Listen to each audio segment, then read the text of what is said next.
ಸಂತ್ರಸ್ತರಿಗೆ ಎದುರಾದಂತಹ ಚುನಾವಣೆಗಳನ್ನ ನೀವು ನೋಡಿದ್ದೀರಿ. ಅದಕ್ಕೆ ಆದಂತಹ ನೋವು ನಲಿವುಗಳನ್ನೆಲ್ಲವನ್ನ ನಾವು ನೋಡಿಕೊಂಡು ಅಂತಿಮವಾಗಿ ಈ ಒಂದು ಭವ್ಯ ಒಂದು ವೇದಿಕೆಯ ಮೇಲೆ ನಾವು ಎಲ್ಲರೂ ಕೂಡ ಕೂತಿದ್ದೇವೆ. ಇದನ್ನು ಸಾಕ್ಷೀಕರಿಸಲಿಕ್ಕೆ ನಮ್ಮೆಲ್ಲರ ಹೆಮ್ಮೆಯ ರಾಜ್ಯಾಧ್ಯಕ್ಷ ಆಗಿರ್ತಕ್ಕಂಥ ಶ್ರೀ ಚಂದ್ರಶೇಖರ್ ಗುಡಿಯವರು.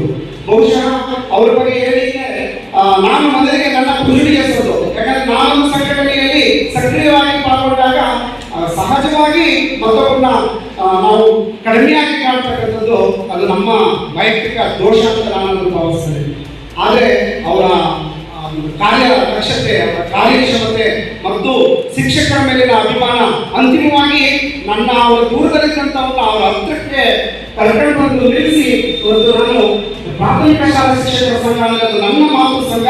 ಆ ಒಂದು ಮಾತೃ ಸಂಘಕ್ಕೆ ನನ್ನ ಉಸಿರಿರುವ ತನಕ ಕಟ್ಟ ಕಡೆಯವರೆಗೂ ನಾನು ಅವರಿಗೆ ಚಿರಋಣಿಯಾಗಿ ನನ್ನ ಕೆಲಸ ನಿರ್ವಹಿಸುತ್ತಿರತಕ್ಕಂತಹ ಮೊದಲ ಮಾತಿನೊಂದಿಗೆ ನನ್ನ ಒಂದು ವಿದ್ಯಾರ್ಥಿಗಳಂತಹ ಹೆಮ್ಮೆಯ ರಾಜ್ಯಾಧ್ಯಕ್ಷರಾಗಿರತಕ್ಕಂತಹ ಶ್ರೀಯುತ ಚಂದ್ರಶೇಖರ್ ಗುಡಿಯವರನ್ನ ಬಹಳ ಪ್ರೀತಿಯಿಂದ ಕೇಳಿಕೊಂಡಾಗ ಬಹುಶಃ ಹೇಳ್ತಾರೆ, ಈಗ 2-3 ನಿಮಿಷದಲ್ಲಿ ನಂತರದವರು ಮಾತನಾಡ್ತಾರೆ, ಎಂತಹ ಸಂದಿಗ್ಧ ಪರಿಸ್ಥಿತಿಯಲ್ಲಿಯೂ ಮಂಡ್ಯಕ್ಕೆ ಬಂದು ನಿಮ್ಮ ಕಾರ್ಯಕ್ರಮವನ್ನು ಮಾಡೇ ತೀರ್ತೀನಿ ಅನ್ನತಕ್ಕಂತಹ ಅತೀವ ಆಸಕ್ತಿಯೊಂದಿಗೆ ನಮ್ಮೊಂದಿಗೆ ಬಂದು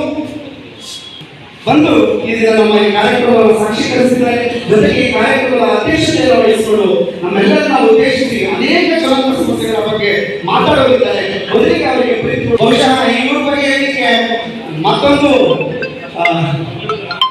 ಅವರಿಗೆ ನಿಜವಾಗ್ಲೂ ಒಂಥರ ಅಭಿಮಾನಿಗಳಾಗಿಬಿಟ್ಟಿದ್ದಾರೆ. ಎಲ್ಲೋದ್ರೂ ಚೇತನ. ಖಂಡಿತ ನಾನು ಕೂಡ ಕೊನೆಗೆ ಅವರ ಅಭಿಮಾನಿಯಾಗಿ ನನ್ನ ಸಹೋದರನ ಸ್ಥಾನದಲ್ಲಿ ನಿಂತು ಇವತ್ತು ಎಂತಹ ಸಮಸ್ಯೆಗಳಿದ್ರೂ ಕೂಡ ಚಂದ್ರು ಮಂಡ್ಯದಲ್ಲಿ ನಿರ್ವಹಿಸಬೇಕಾದ ಸ್ಥಾನವನ್ನು ಗಟ್ಟಿಯನ್ನು ಕೊಡಿಸ್ತೀನಿ ಅಂತಕ್ಕಂಥ ನಿಟ್ಟಿನಲ್ಲಿ ಈ ದಿನ ಈ ಕಾರ್ಯಕ್ರಮಕ್ಕೆ ಬಂದು ನಮ್ಮನ್ನೆಲ್ಲ ಉದ್ದೇಶಿಸಿ ಮಾತಾಡಬೇಕು ಅಂತ ಹೇಳಿ ಕೇಳ್ಕೊಂಡಾಗ ಇಲ್ಲೊಂದು ಆಸಕ್ತಿದ್ದಾರೆ. ಅವರಿಗೆ ಒಂದು ಪ್ರೀತಿ ಅಂತ ನನ್ನನ್ನು ನಾನು ಕೇಳ್ಕೊಳ್ತಕ್ಕಂಥ ಒಂದು ಪರಿಸ್ಥಿತಿ. ಆದರೆ ಅದಕ್ಕೂ ಮೊದಲು ವಿಶೇಷವಾಗಿ ನೀವುಗಳು ನನ್ನ ತಂದೆ ತಾಯಿಗಳಿಗಿಂತ ಹೆಚ್ಚಾಗಿ ನನ್ನನ್ನು ಆರೈಸಿದಿರ, ಜೊತೆಗೆ ನನ್ನನ್ನು ತೀಡಿದಿರ. ವಯಸ್ಸಲ್ಲಿ ಬಹಳ ಕಿರಿಯವನಾದರೂ ನನ್ನನ್ನು ಲವಲವಿಕೆಯಿಂದ ಓಡಾಡಲಿಕ್ಕೆ, ನಿಮ್ಮಗಳ ಸೇವೆಯನ್ನು ಮಾಡಲಿಕ್ಕೆ ಅವಕಾಶವನ್ನು ಕಲ್ಪಿಸಿಕೊಟ್ಟಿದ್ದೀವಿ. ಇಂಥ ಒಂದು ಸುಸಂದರ್ಭದಲ್ಲಿ ಮೊದಲಿಗೆ ನಿಮ್ಮ ಪಾದಗಳಿಗೆ ಶಿರಸ್ಸಾಂಗ ನಮಸ್ಕಾರಗಳನ್ನು ಮಾಡ್ತಾ ನಿಮ್ಮೆಲ್ಲರಿಗೂ ಕೂಡ ಪ್ರೀತಿಪೂರ್ವಕವಾಗಿ ಸ್ವಾಗತವನ್ನು ಕೋರುತ್ತೇನೆ. ಜೊತೆಗೆ ಇವತ್ತು ವಿಶೇಷವಾಗಿ ದಕ್ಷಿಣ ವಲಯದ ಪದಗ್ರಹಣ ಅನ್ನತಕ್ಕಂಥ ಕಾರ್ಯಕ್ರಮದಲ್ಲಿ ನನ್ನ ಜೊತೆಗೆ ವಿಶೇಷವಾಗಿ ನಾನು ಉಮೇಶನವರನ್ನ ಯಾವತ್ತಿಗೂ ನಾನು ಮರೆಯೋಕ್ಕೆ ಸಾಧ್ಯವೇ ಇಲ್ಲ. ಬಹುಶಃ ಇವರು 27-28 ವರ್ಷದ ಸುದೀರ್ಘ ಶಿಕ್ಷಕ ಬದುಕಿನಲ್ಲಿ ಅನೇಕ ಏಳುಬೀಳುಗಳನ್ನು ನೋಡಿದ್ರು. ನನ್ನಂಥ ಒಬ್ಬ ಕಿರಿಯನೊಂದಿಗೆ ಯಾವತ್ತಿಗೂ ನಿಲ್ತೀನಿ ಚಂದ್ರು, ನಿನಗಾದ ಅನ್ಯಾಯವನ್ನು ಸರಿಪಡಿಸ್ತಕ್ಕಂಥ ನಿಟ್ಟಿನಲ್ಲಿ ಅನ್ನತಕ್ಕಂಥದ್ದ ವಿಷಯವಾಗಿ ನಾನು ಉಮೇಶನನ್ನು ನಾನು ಗಟ್ಟಿಯಾಗಿ ಯಾವತ್ತೂ ನಾನು ಸ್ಮರಿಸ್ತೇನೆ. ಅವರಿಗೆ ಮೊದಲು ಸ್ವಾಗತವನ್ನು ಕೊಡ್ತೀನಿ. ಬಹುಶಃ ಇವರಿಗೆ ಹುದ್ದೆಗಳು 2 ಇದ್ವು. ಒಂದು ಸರ್ಕಾರಿ ನೌಕರರ ಸಂಘದ ನಿರ್ದೇಶಕ, ಇನ್ನೊಂದು ಪ್ರಾಥಮಿಕ ಶಾಲಾ ಶಿಕ್ಷಕರ ಸಂಘದ ಅವಿರೋಧವಾಗಿ ಆಯ್ಕೆಯಾದಂತಹ ಒಬ್ಬ ಸದಸ್ಯ ನಿರ್ದೇಶಕ.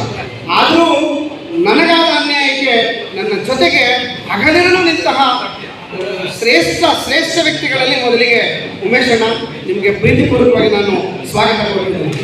ಅದೇ ರೀತಿಯಲ್ಲಿ ಮತ್ತೊಬ್ಬ ಇದೀಗ ತಾನೇ ನನ್ನ ಕಾರ್ಯಕ್ರಮಕ್ಕೆ ಆಗಮಿಸುತ್ತಾ ನನ್ನ ನೆಚ್ಚಿನ ನಾಯಕರು, ವಿಶೇಷವಾಗಿ ಪ್ರಾಥಮಿಕ ಶಾಲಾ ಶಿಕ್ಷಕರ ಸಂಘಟನೆಯ ವಿಶೇಷ ಕಾಳಜಿಯನ್ನು ವಹಿಸಿಕೊಂಡಿರ್ತಕ್ಕಂಥ ಶ್ರೀ ಪದ್ಮೇಶ್ವರವರು ಕ್ಯಾಬಿನೆಟ್, ಅವರಿಗೆ ಪ್ರೀತಿಪೂರ್ವಕವಾಗಿ ನಾನು ಸ್ವಾಗತವನ್ನು ಕೊಡ್ತಾ ಇದ್ದೀನಿ. ಅಧ್ಯಕ್ಷ ಹಾಗೂ ನಿರ್ದೇಶಕರಾಗಿ ಕರ್ತವ್ಯವನ್ನು ನಿರ್ವಹಿಸಿರ್ತಕ್ಕಂಥ ಶ್ರೀ ಪೂರ್ಣಚಂದ್ರ ತೇಜಸ್ವಿ ಅವರು, ನನ್ನ ನೆಚ್ಚಿನ ಸಹೋದರರು ಕ್ಯಾಬಿನೆಟ್, ಇವರಿಗೂ ಕೂಡ ಪ್ರೀತಿಪೂರ್ವಕವಾಗಿ ನಾನು ಸ್ವಾಗತವನ್ನು ಕೋರಬಯಸುತ್ತೇನೆ.